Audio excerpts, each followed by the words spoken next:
The governor pushed very hard. He had strong support in the state senate. In my house, we were split.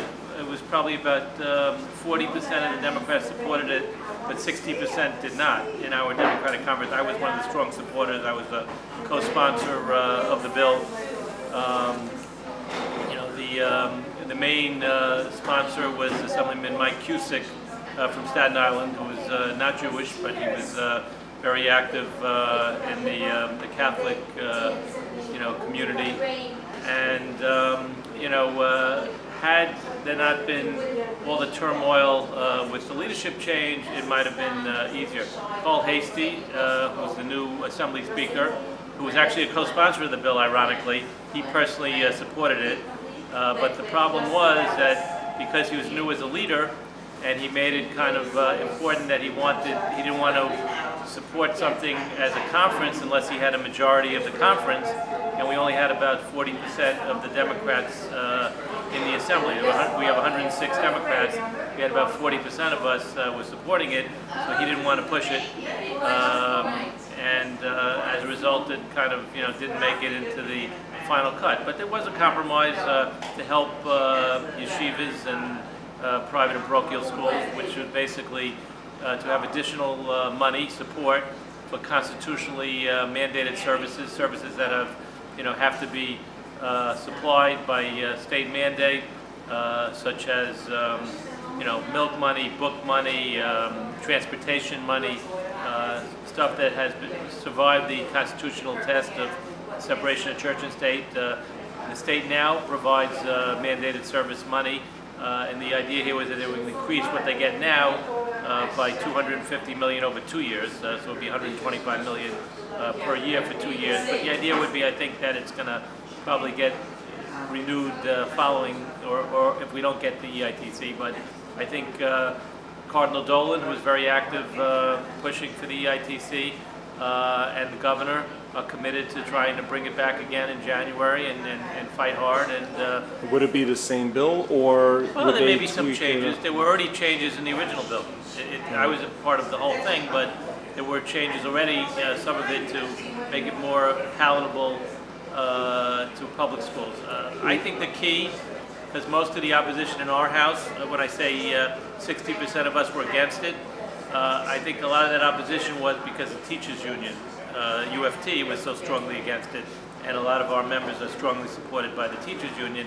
If all of a sudden the teachers union, they don't even have to be strong advocates, but if they were neutral or not, strongly opposed to it, I think all of a sudden a lot of our members would come aboard and support it, and you'd have a majority of our conference, and then it would probably sail right through. So, now, is there any truth, because they keep on using the excuse, the teachers union, it's going to take away money from the public school system. We've been hearing that for 40 years. Is there any truth to that? Well, I argue against that all the time. I get supported by the teachers union too, and I'm a strong supporter of the public school system. But if everybody that sends their kids to yeshiva, for example, all of a sudden send their kids to public schools, and there are places where they could take over the public schools just based on, the community, like Lawrence, for example, is one example right there. We have an Orthodox community basically supporting the public schools, not to mention, other Orthodox areas. If all of a sudden everybody that sends their kids to yeshiva sent their kids to public school, billions of dollars. It would cost billions of dollars, but also the schools couldn't accommodate it. There aren't enough schools. Same thing with Catholic schools. If all the parents that send their kids to Catholic schools, and a lot of them could just as easily send their kids to public school, the public schools will be overwhelmed and they can't handle it, and it would cost the city and state so much more money. So I think... Do you think maybe we should do that? Not as an empty threat. Maybe if we all signed our kids to the public school system, they would realize, Well, the truth of the matter is, like in an area, like Lawrence, like an area like, parts of Rockland County and other places, the truth of the matter is they could send their kids to public school, because then there would be a regular environment, like a yeshiva type.